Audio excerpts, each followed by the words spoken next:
بسم اللہ الرحمن الرحیم وبہ نستعین انہ خیر ناصر ومعین وصلی اللہ علی محمد وآلہ الطاہرین ان رسول اللہ صلی اللہ علیہ وآلہ وسلم انما القبر روضۃ من ریاض الجنہ او حفرۃ من حفر النیران یا من حفر النار کہ یہ روایت متفقن علیہ ہے، شیعہ اور سنی دونوں مدارک میں نقل ہوئی ہے۔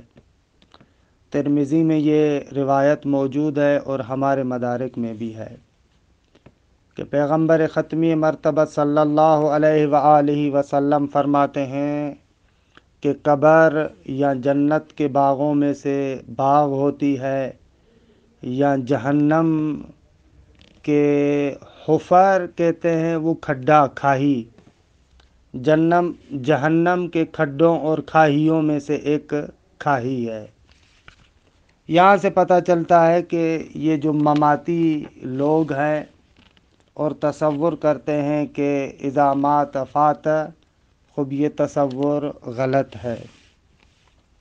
خوب خداوند منان کے لطف و کرم سے ہماری گفتگو اصول فقہ میں تھی اور گزشتہ جلسے میں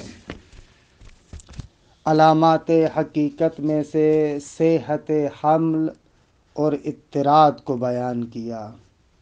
اچھا، اضطراد کے بارے میں ویسے تو گفتگو بہت زیادہ مفصل ہے، لیکن اصول فقہ کا لحاظ اگر کریں تو اسی حد تک بحث کافی ہے۔ دیکھیں، اضطراد کو شاید میں نے سرعت کے ساتھ بیان کیا تھا۔ اضطراد کا معنی یہ ہے، اضطراد یعنی شیوع استعمال لفظ در معنی مشکوک۔ جو معنی مشکوک ہے اس میں وہ لفظ کثرت سے استعمال ہو، کسی ایک خاص مصداق کے ساتھ مخصوص نہ ہو، خاص زمانے کے ساتھ مخصوص نہ ہو۔ کہ توضیح مطلب اس طریقے سے ہے، مثلا دیکھیں لفظ عالم خصوصیت علم کے اعتبار سے زید میں بھی استعمال ہوتا ہے، عمر میں بھی استعمال ہوتا ہے، خالد میں بھی استعمال ہوتا ہے۔ یہ شیوع استعمال اضطراد کہلاتا ہے اور یہ کہا گیا ہے کہ علامت حقیقت ہے۔ آغا مظفر صاحب کفایہ کی طرح اس علامت کو نہیں مانتے، کیونکہ آپ کا ماننا ہے کہ اگر ایک لفظ ایک خاص خصوصیت کی وجہ سے ایک معنی میں استعمال ہو رہا ہے اور اس معنی کے اندر اس کا استعمال صحیح ہے تو پھر مطلقاً صحیح ہوگا، چاہے بناوے مجاز ہو چاہے بناوے حقیقت ہو۔ یہاں سے آپ کشف نہیں کر سکتے کہ یہ معنی لفظ کا موضوع لا ہے، نہ، ایسے تو مجاز میں بھی ہو سکتا ہے۔ مثلا لفظ اسد کو آپ رجل شجاع میں استعمال کر رہے ہیں علاقہ مشابہت کی بنا پر، اب یہ مخصوص نہیں ہے زید کے ساتھ۔ لفظ اسد کو علاقہ شجاعت کی بنا پر زید میں بھی استعمال کر سکتے ہیں، خالد میں بھی استعمال کر سکتے ہیں، اس کے علاوہ کسی اور فرد میں بھی استعمال کر سکتے ہیں، اسی خصوصیت کے اعتبار سے شیوع اور کثرت استعمال ہے، لیکن یہ اس بات کی دلیل نہیں بنتی کہ یہ معنی اس کا معنی حقیقی ہے۔ خوب، علامات حقیقت و مجاز کے بعد ایک اور بحث جو یہاں پر آغا مظفر رحمت اللہ علیہ ذکر کرتے ہیں کہ انصافاً ایک خوبصورت بحث ہے اور متون دینیہ کو سمجھنے کے لیے بہت زیادہ ممد اور معاون ہے۔ استظہار متن کہ کسی متن کے اندر آپ کیسے استظہار کریں، آپ کیا کہیں کہ اس متن کا کیا معنی ہے۔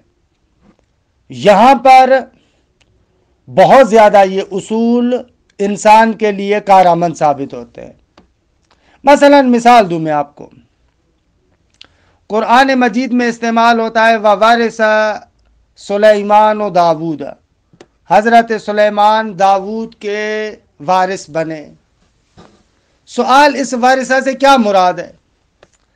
آیا میراث مادی مراد ہے یا میراث علم مراد ہے؟ خوب، میراث حقیقت ہے میراث مالی کے اندر، اور میراث کا میراث علم میں استعمال ہونا مجاز ہے۔ خوب، یہاں پر میں اس متن دینی کا کیسے معنی کروں؟ اس وراثت سے کیا مراد ہے؟ آیا وراثت مالی مراد ہے، وراثت علمی مراد ہے، کیا مراد ہے؟ خوب، یہاں پر یہ اصول لفظیہ بہت زیادہ انسان کے کام آتے ہیں استظہار متن کے لیے، کہ اس متن کا میں کیا معنی کروں۔ اس کے اندر ان اصول لفظیہ کا بہت بڑا کردار ہے۔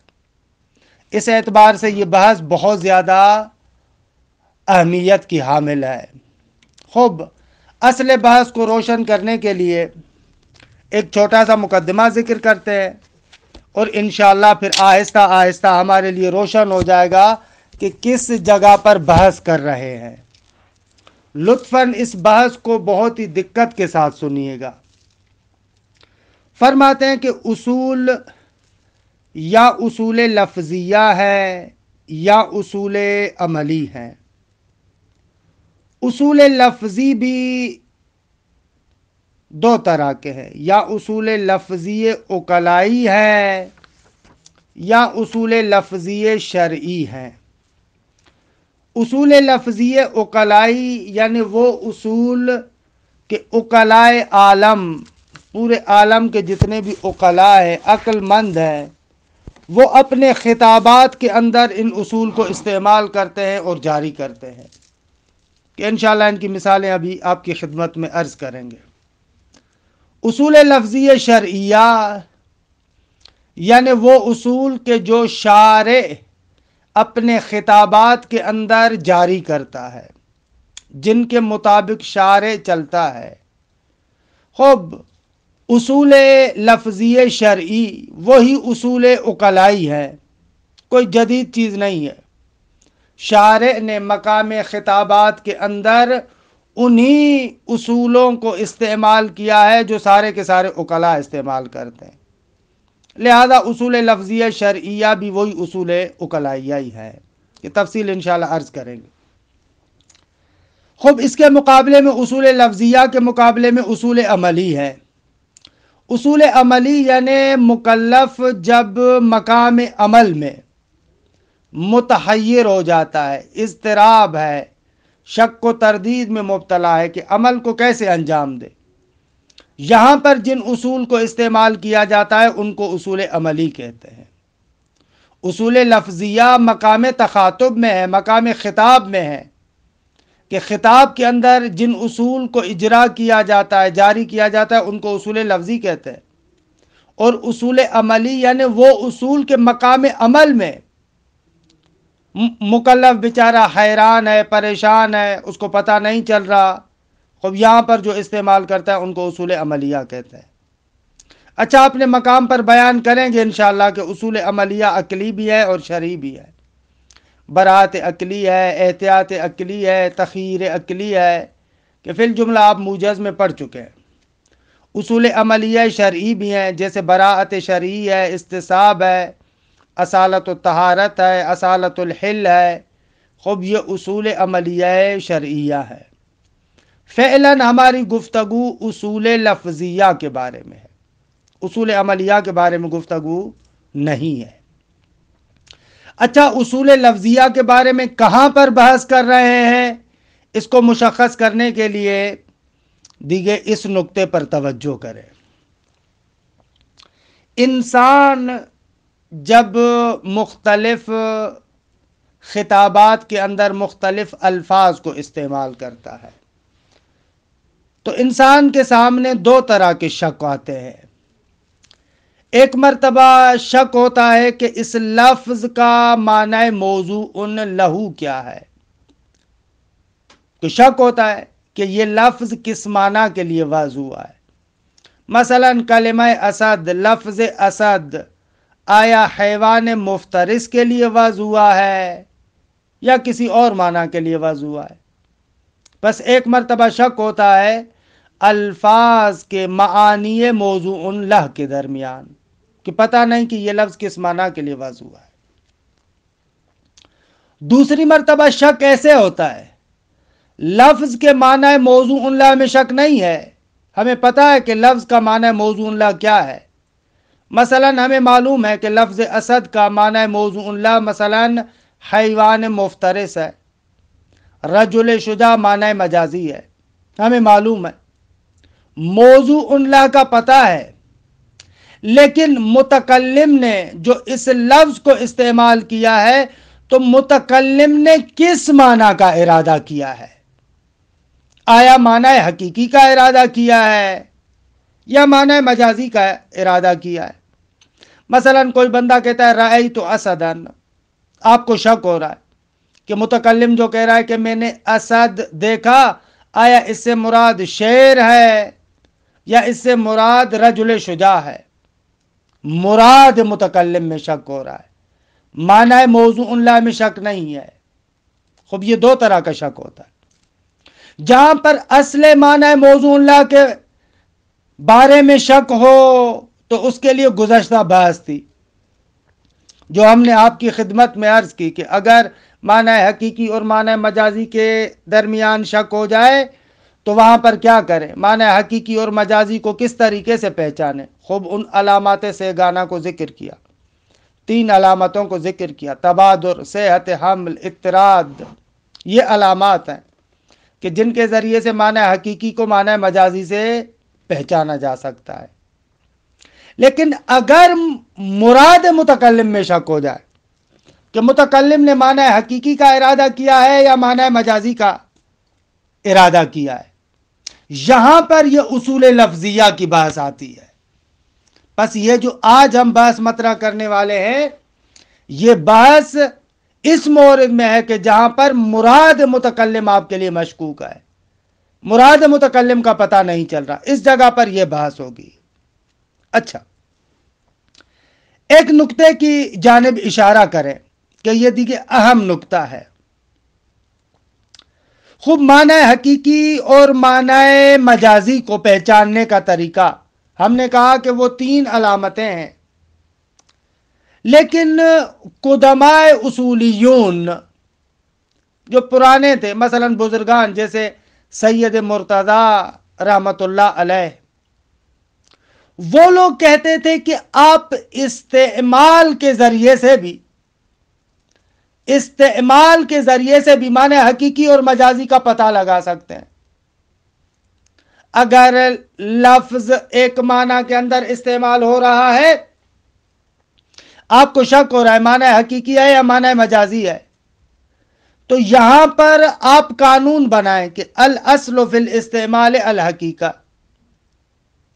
یعنی سید مرتضی رحمت اللہ علیہ اور قدماء اصولی اس استعمال کو بھی ایک علامت قرار دے رہے تھے کہ آپ حقیقت اور مجاز کا پتہ لگا سکتے ہیں، جبکہ متأخرین اصولیون اس کو نہیں مانتے. وہ کہتے ہیں کہ استعمال علامت حقیقت نہیں ہے. خب چہ بسا ایک متکلم قرائن حالیہ اور مقالیہ پر اعتماد کرتے ہوئے ایک لفظ کو ایک معنی میں استعمال کر رہا ہے، لیکن مخاطب کو پتہ نہیں چل رہا کہ یہاں پر اس نے قرائن پر اعتماد کیا ہے یا نہ. لہذا آپ استعمال سے یہ نتیجہ نہیں لے سکتے کہ یعنی الاصل فی الاستعمال الحقیقہ. نہ، متاخرین اصولیون کہتے ہیں الاستعمال اعم من الحقیقت والمجاز، استعمال حقیقت اور مجاز سے اعم ہے. درست. دوسرے لفظوں میں آغا اس نقطے کے تذکر دینے کا مقصد یہ تھا کہ متکلم جو اصولیون قدما ہیں وہ اصالت الحقیقت کو استعمال میں جاری کرتے تھے اور اس کے ذریعے سے معنی حقیقی اور مجازی کا پتہ لگا رہے تھے، در حالی کہ یہ اصالت الحقیقت جیسے ہم ذکر کریں گے یہ مراد متکلم میں اگر شک ہو تو وہاں پر جاری ہوگا۔ دیکھیں دو طرح کا شک ہے نا، ایک مرتبہ آپ کو شک ہو رہا ہے کہ اس لفظ کا معنی حقیقی کون سا ہے، مجازی کون سا ہے۔ ایک مرتبہ شک یہ نہیں ہے کہ معنی حقیقی کیا ہے، مجازی کیا ہے، آپ کو یہ معلوم ہے کہ معنی حقیقی یہ ہے، معنی مجازی یہ ہے، لیکن پتہ یہ نہیں چل رہا کہ متکلم نے کس معنی کا ارادہ کیا ہے۔ مثلا آپ کو پتا ہے کہ میراث کا معنی حقیقی میراث در مال ہے، میراث کا معنی مجازی میراث در علم ہے، معنی کا پتا ہے، لیکن ووارث سلیمان و داؤد، یہاں پر آپ کو پتا نہیں چل رہا کہ یہاں پر پروردگار عالم نے وارثہ کو معنی حقیقی میں استعمال کیا یا معنی مجازی میں، مراد متکلم میں شک ہو رہا ہے۔ خوب انشاءاللہ ذکر کریں گے، یہاں پر اصالت الحقیقت جاری ہوگا، مراد متکلم کو کشف کرنے کے لیے آپ اصالت الحقیقت کو اجرا کریں گے کہ اصالت الحقیقت کیا ہے، ابھی ہم ذکر کریں گے، نہ کہ اصالت الحقیقت کے ذریعے سے آپ آئیں اور ایک معنی حقیقی اور ایک معنی مجازی کو پہچاننے کا معیار قرار دیں، جس طریقے سے سید مرتضی رحمت اللہ علیہ قرار دیتے تھے کہ اگر استعمال ہوا تو یہاں سے کشف کرتے تھے کہ پس یہ لفظ اس معنی کے لیے وضع ہوا ہے اور یہی معنی اس کا حقیقی ہے۔ نہ عزیز مان، خوب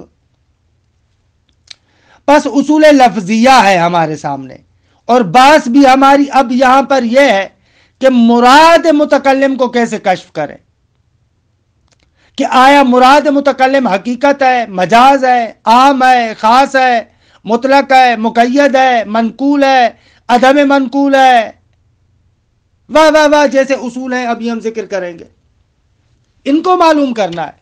ان کو کیسے پتا، ان کا کیسے پتا چلے، ان کو کیسے معلوم کرے، ان کا کیسے پتا چلے؟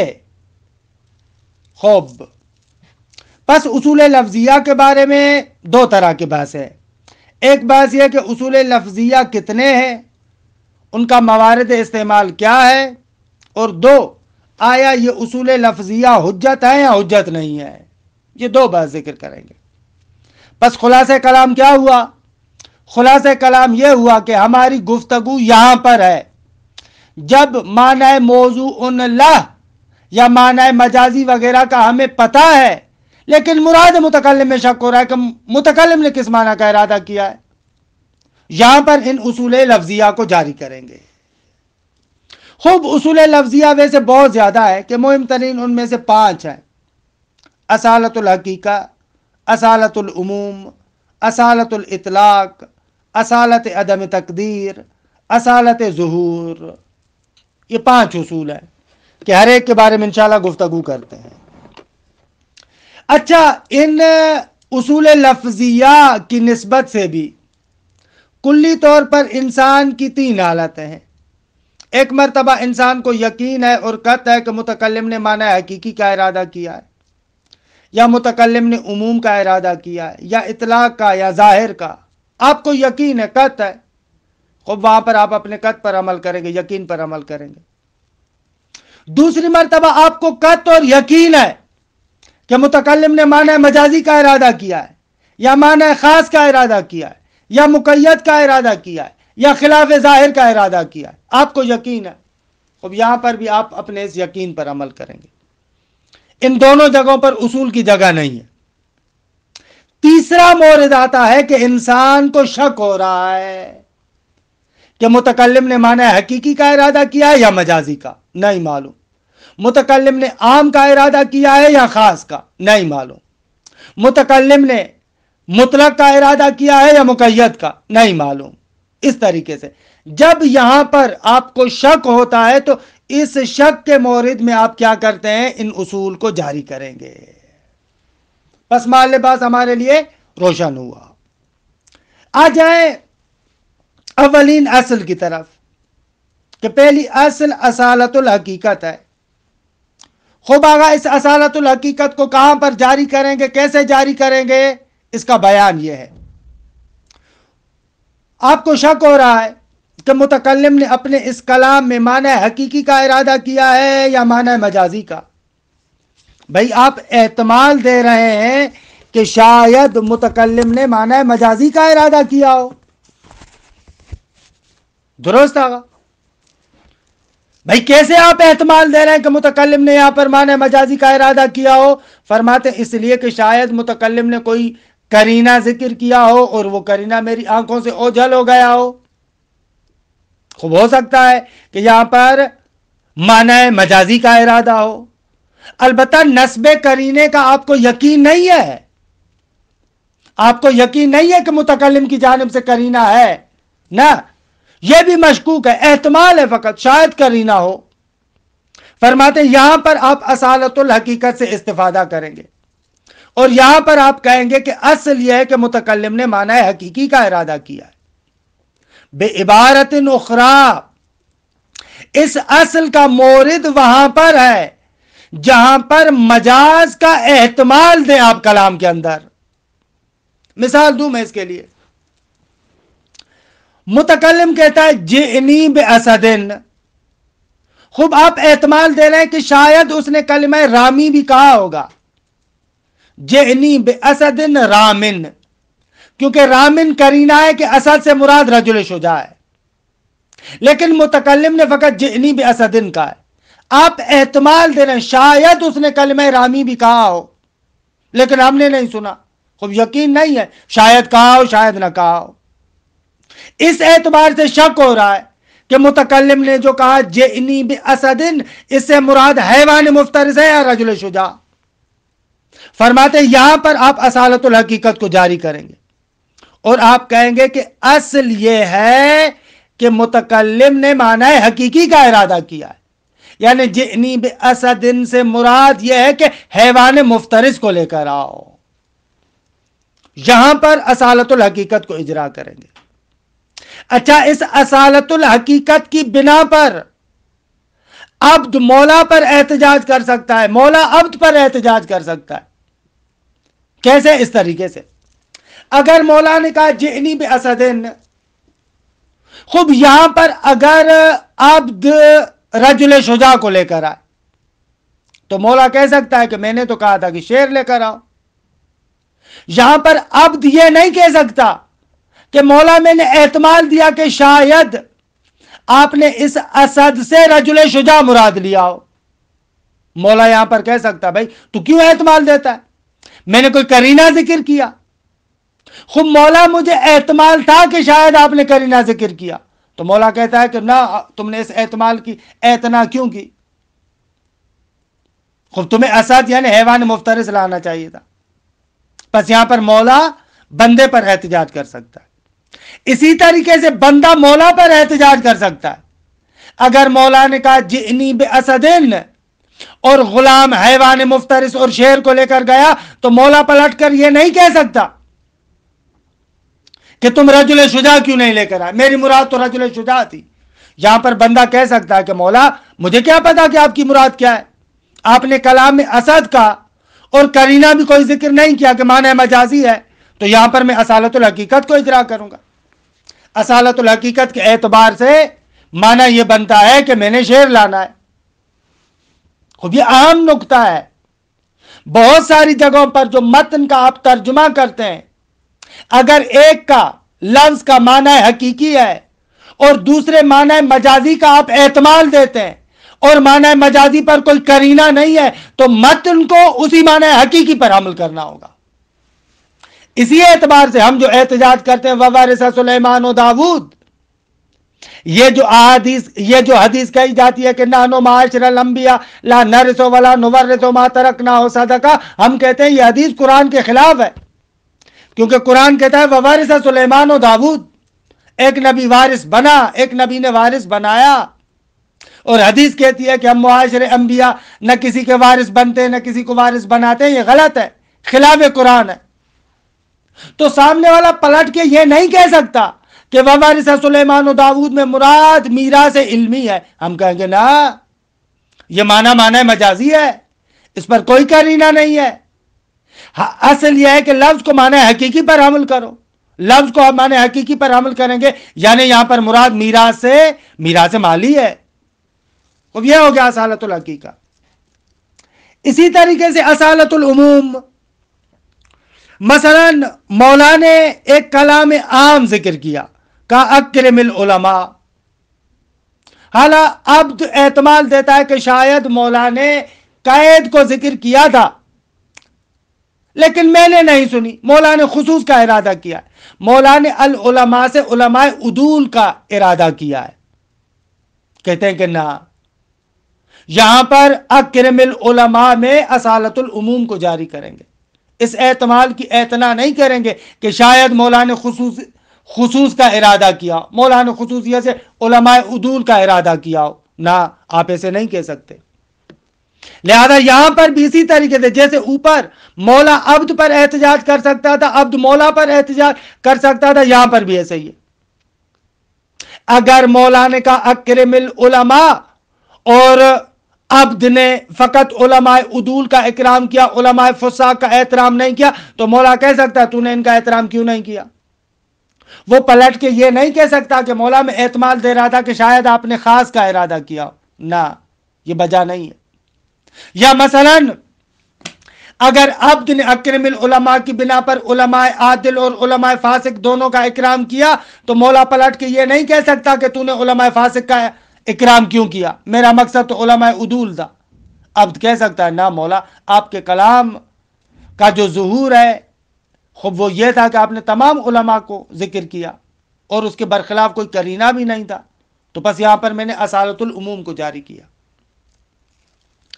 اسی طریقے سے اصالت الاطلاق ہے، مولا سے ایک کلام مطلق صادر ہوا، مولا نے کہا اعتق رقبتن، خوب کہ عموم اور اطلاق کے درمیان کیا فرق ہے، یہ دی کہ آپ موجز میں پڑھ چکے ہیں، باقی تفصیلات انشاءاللہ ہم اصول فقہ میں عام اور مطلق کے بحث میں ذکر کریں گے، کہ موجز میں بہت ہی تفصیل کے ساتھ میں نے اس کو بیان کیا تھا کہ عموم بالوضع ہوتا ہے اور اطلاق مقدمات حکمت کے ذریعے سے معلوم ہوتا ہے۔ خوب یہ دیکھیں بنیادی اصطلاحات فرض یہ کہ آپ کو آتی ہیں، لہذا میں بیٹھ کر اب ان کی وضاحتیں نہیں کروں گا، یہ آپ فرض یہ کہ موجز پڑھ چکے ہیں۔ خوب یہاں پر بھی ایسے ہے، اعتق رقبتن، خوب شک کر رہا ہے کہ شاید مولا کا مقصود ہو رقبہ مومنہ، مومن غلام کو آزاد کر، لیکن اس نے کہا اعتق رقبتن، تو یہاں پر آپ اصالت الاطلاق کو جاری کریں گے کہ نہ، اصل یہ کہ مطلق، چاہے رقبہ مومنہ ہو یا کافرہ ہو، دیکھیں فرق ہی نمی کو نہیں۔ اسی طریقے سے اصالت عدم تقدیر، خوب ایک کلام ہے، خوب وہاں پر شک ہو رہا ہے کہ مولا نے کسی چیز کو مقدر مانا ہے یا نہ، خوب یہاں پر بھی کہیں گے کہ نہ، اصل عدم تقدیر ہے۔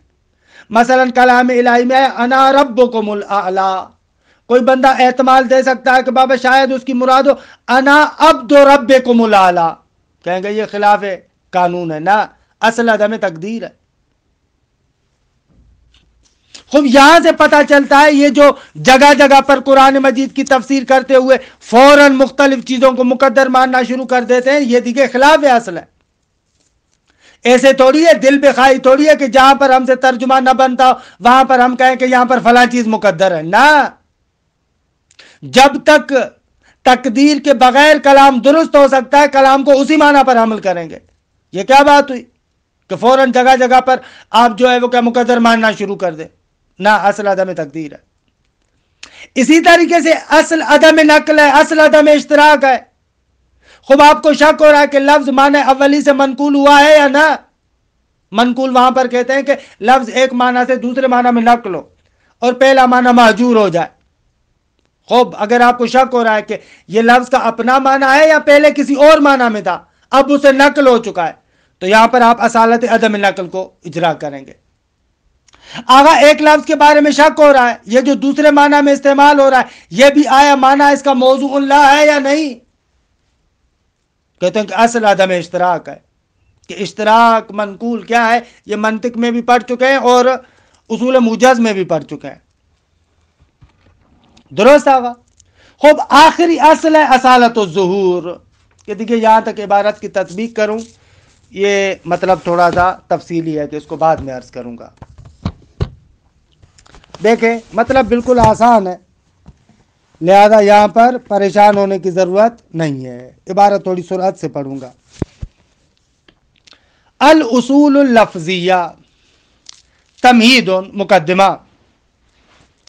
اعلم ان الشک فی اللفظ علی نحوین، فرماتے ہیں کہ جان لیں کہ لفظ کے بارے میں جو شک ہوتا ہے وہ دو طرح کا ہوتا ہے. الشک فی وضعہ لمعنی من المعانی، شک ہو کہ لفظ معانی میں سے فلاں معنی کے لیے وضع ہوا ہے یا نہ، ایک یہ ہے. دو الشک فی المراد منہ بعد فرض العلم بالوضع، فرض یہ ہے کہ آپ کو علم بالوضع ہے، آپ کو پتا ہے کہ لفظ کا معنی موضوع لا کیا ہے، اب شک کر رہے ہیں کہ متکلم نے کس معنی کا ارادہ کیا ہے. کأن یشک یا کأن یشک، کوئی بندہ آ کر شک کرے فی ان المتکلم اراد بقولہ رأیت اسدا معناہ الحقیقی او معناہ المجازی مع العلم بوضع لفظ الاسد للحیوان المفترس وبأنہ غیر موضوع للرجل الشجاع. فرماتے ہیں جیسا کہ کوئی بندہ آ کر شک کرے کہ متکلم نے اپنے اس قول سے کہ رأیت اسدن معنی حقیقی کا ارادہ کیا ہے یا معنی مجازی کا، یہ معلوم نہیں ہو رہا، جبکہ فرض یہ ہے کہ اس کو پتا ہے کہ لفظ اسد حیوان مفترس کے لیے وضع ہوا ہے اور رجل شجاع کے لیے وضع نہیں ہوا. موضوع اللہ کا پتا ہے لیکن مراد متکلم میں شک ہو رہا ہے. اما النحو الاول، جو پہلے طرح کا شک ہے، معنی کے بارے میں شک ہے کہ لفظ آیا اس معنی کے لیے وضع ہوا ہے یا نہ. اما النحو الاول فقد کان البحث السابق معقودا لاجلہ، گزشتہ بحث اسی کے لیے قرار دیا گیا تھا. لغرض بیان العلامات المثبتة للحقیقت او المجاز، وہ بات اس لیے تھی تاکہ آپ کو وہ علامات بتائی جائیں کہ جن کے ذریعے سے حقیقت اور مجاز کو ثابت کیا جاتا ہے. ای المثبتة للوضع او عدم، یعنی وہ علامات جو ثابت کرتی ہیں وضع کو یا وضع کے نہ ہونے کو ثابت کرتی ہیں. وہنا نقول ان الرجوع الى تلك العلامات واشباہها كنص اہل اللغت امر لا بد منه في اثبات اوضاع اللغت ایت لغت کانت. فرماتے ہیں کہ ان علامات کی طرف رجوع کرنے کے لیے یا اس جیسی اور علامات، مثلا تبادر، صحت عامل، اضطراد، یا اس جیسی اور علامت، مثلا جیسے نص اہل لغت، خود اہل لغت کی جانب سے صراحت پائی جائے، اہل لغت کہے کہ بھائی اس لفظ کا یہ معنی ہے، اس لفظ کو اس معنی کے لیے وضع کیا گیا، ایسے امر لا بد منہ فی اثبات اوضاع اللغہ، ایک ایسی چیز ہے، ان علامات کی طرف رجوع کرنا ایک ایسی چیز ہے کہ اوضاع لغت کے اثبات کے لیے ضروری ہے. ولا یکفی فی اثباتها ان نجد فی کلام اہل تلک اللغت استعمال اللفظ فی المعنی، یہ کافی نہیں ہے کہ لفظ کے معنی موضوع اللہ کو ثابت کرنے کے لیے یا ان اوضاع کو ثابت کرنے کے لیے آپ کہیں کہ اس لغت کے لوگوں نے اس لفظ کو اس معنی میں استعمال کیا ہے، جیسے کہ سید مرتضیٰ کا نظریہ تھا. کہتے ہیں نا یہ کافی نہیں ہے، وہ علامات ہونی چاہیے یا نص اہل لغت ہو. خالی استعمال علامت موضوع لا بودن نیز، خالی استعمال کے ذریعے سے آپ کہیں کہ ہمیں پتہ چلتا ہے کہ یہ اس میں حقیقت ہے. کہتے ہیں نا یہ کافی نہیں ہے.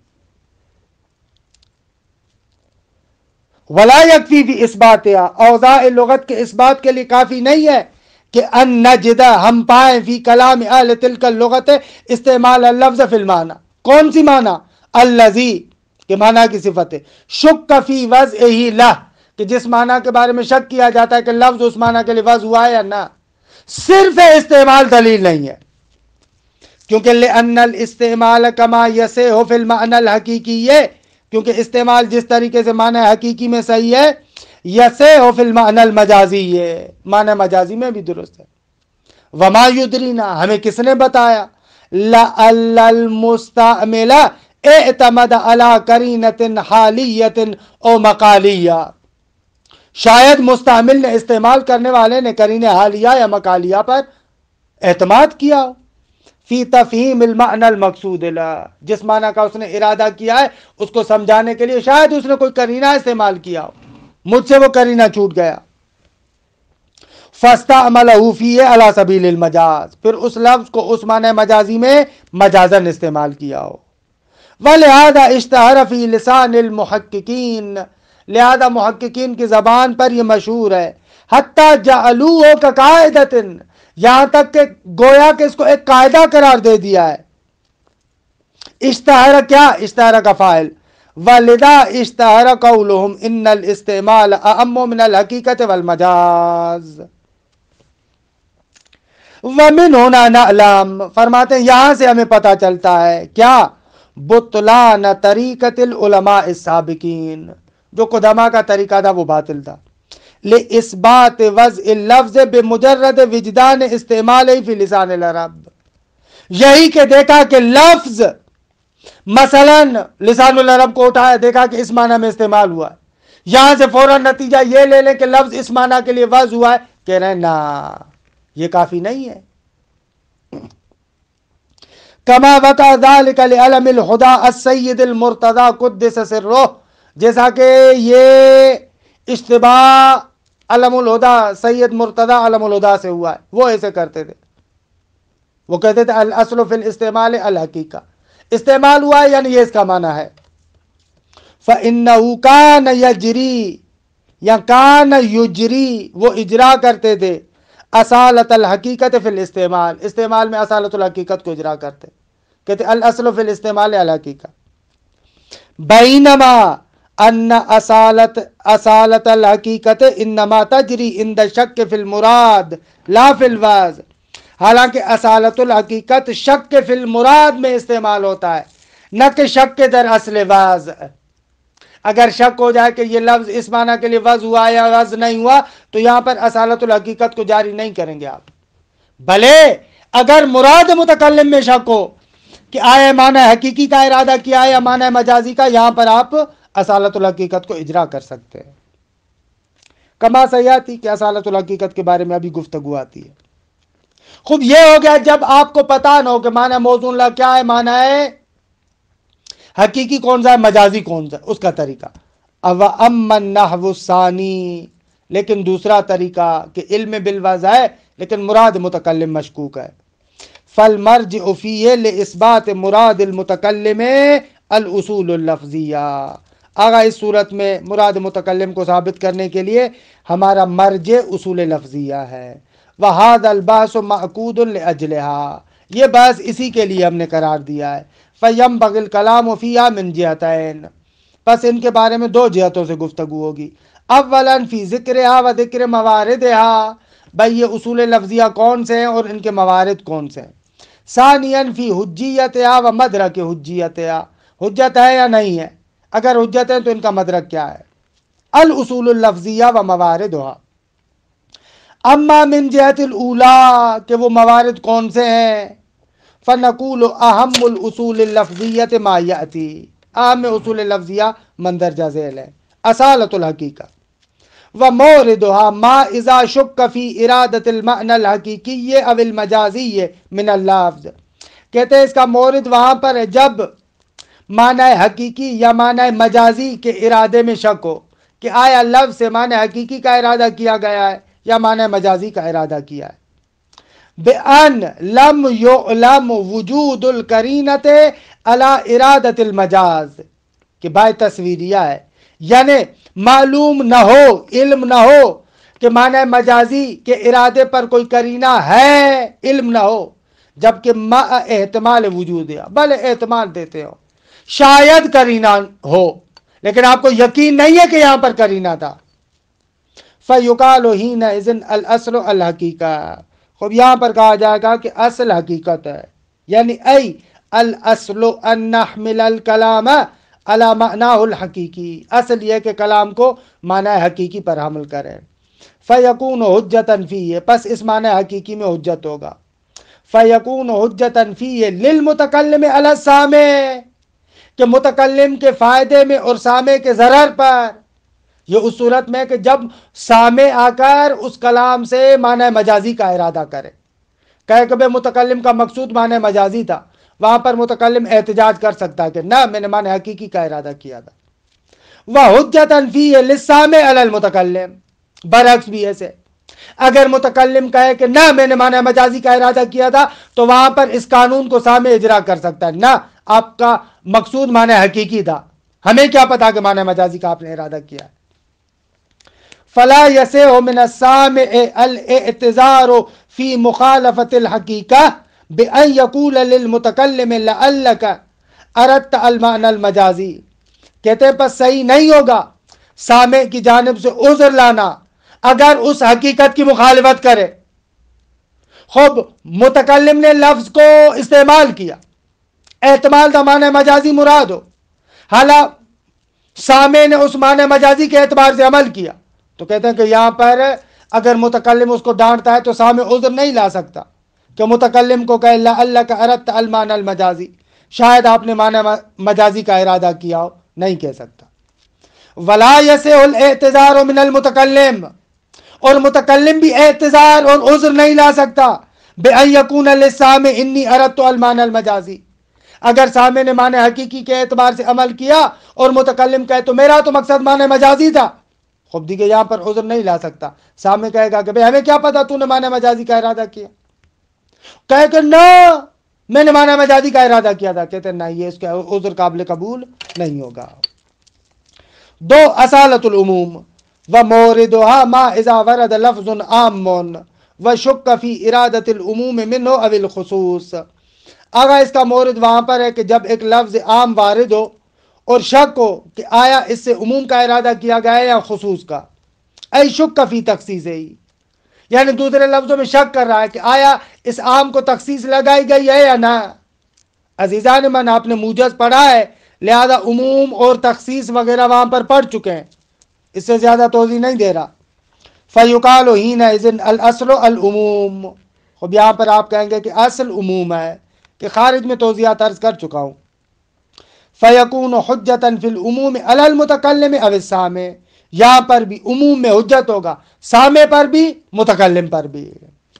اصالت الاطلاق وموردها ما اذا ورد لفظ مطلق کہ له حالات، ایک لفظ مطلق وارد ہو کہ جس کے مختلف حالات ہو، وقیود، مختلف قیودات ہے، یمکن ارادت بعضها منه، ممکن ہے کہ بھئی ان بعض قیود کا ارادہ کیا گیا ہو، وشک فی ارادت هذا البعض، اور اس بعض کے بارے میں شک ہو.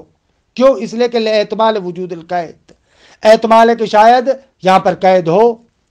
فیقال، تو اب اس جگہ پر کہا جائے گا نہ، الاصل الاطلاق فیکون حجتاً علی السامع والمتکلم، یہاں پر بھی سامع اور متکلم دونوں پر حجت ہوگا. اگر کلام میں قید نہیں ہے، متکلم نے مطلق کو استعمال کیا ہے اور سامع نے مطلق پر عمل کیا، اور متکلم پلٹ کر کہے کہ نہ، میری تو مراد مقید تھی، کہتے نہیں کہہ سکتا، سامع متکلم پر احتجاج کر سکتا ہے. وکذالک البرعکس کقولی احل اللہ البیع، خود مطلق ہے بیع، چاہے صیغہ عربی میں ہو، چاہے صیغہ مثلا غیر عربی میں ہو، اصلا چاہے صیغہ لفظی ہو یا عملی محاطات ہو، احل اللہ البیع سب کو شامل ہے. فلو شک مثلا فی البیع انہ هل یشترط فی صحتہ ان ینشأ بالفاظ عربیہ، فرماتے ہیں کہ اگر شک کیا جائے بیع میں کہ آیا اس میں شرط کیا گیا ہے کہ اس کو الفاظ عربیہ کے ساتھ پیش کیا جائے، تو فرماتے ہیں فَإِنَّنَا نَتَمَسَّكُ بِأَصَالَةِ اطلاق البیع فی الآیہ، یہاں پر ہم آیت کے اندر یہ جو بیع مطلق ہے اس سے تمسک کرتے ہیں. احل اللہ البیع مطلق ہے، چاہے عربی ہو چاہے غیر عربی ہو. فَإِنَّا نَتَمَسَّكُ بِأَصَالَةِ اطلاق البیع فی الآیۃ لِنَفْیِ اعتبار هذا الشرط، خب یہ شرط کہ عربیت ہو اس کے ساتھ مقید ہو، کہہ رہے نہ، اسی کی نفی کے لیے اس اطلاق سے تمسک کریں گے. فَنَحْكُمُ حِينَئِذٍ بِجَوَازِ الْبَيْعِ، بالالفاظ غیر العربیہ۔ خوب یہاں پر اس صورت میں ہم حکم کریں گے کہ ناغ بیع الفاظ غیر عربیہ سے بھی جائز ہے۔ خوب دیکھیے اصالت عدم تقدیر و اصالت ظہور وغیرہ بحث رہتی ہے، وقت زیادہ ہو گیا، انشاءاللہ اس کو جلسے آئندہ میں ذکر کریں گے۔ وصلی اللہ علی محمد و اہل بیتہ الطیبین الطاہرین۔